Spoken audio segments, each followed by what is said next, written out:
સુરતના સારોલીના કુંભારિયાની સારથી રેસિડેન્સીમાં મોડલ સુખપ્રીત કૌરના આત્મહત્યા કેસમાં પ્રેમી અનુરાગ ઉર્ફે અંજની કુમાર શ્રવણકુમાર જયસ્વાલની ધરપકડ કરવામાં આવી છે.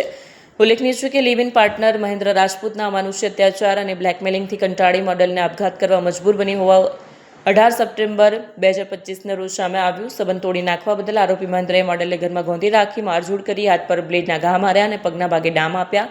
સારોલી પોલીસે મહેન્દ્ર રાજપૂત સામે દુષ્પ્રેરણાનો ગુનો નોંધ્યો. ત્યારે સારોલી પોલીસે 4 મહિને આરોપીને ઝડપી પાડ્યો હતો.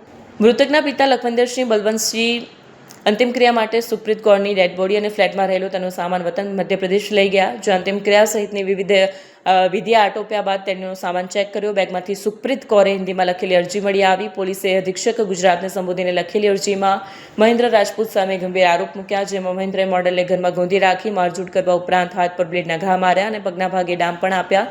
આ સાથે બ્લેકમેલિંગ કરવામાં આવતું. અરજી પિતાએ સારોલી પોલીસને સોંપી. પોલીસના જણાવ્યા પ્રમાણે મહેન્દ્રના ત્રાસથી મૃતકે તેના વિરુદ્ધ અરજી લખી હતી, જોકે પોલીસ સુધી પહોંચી ન હતી.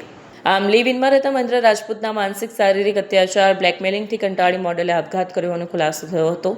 સારોલી પોલીસ દ્વારા આરોપી મહેન્દ્ર અને પરિવારની પૂછપરછ કરવામાં આવી હતી.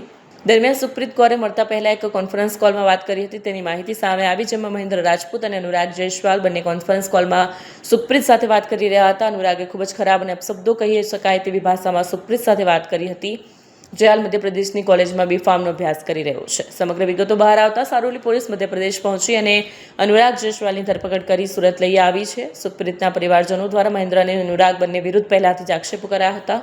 હાલ સારોલી પોલીસ દ્વારા આરોપીની ધરપકડ કરી વધુ કાર્યવાહી હાથ ધરવામાં આવી છે.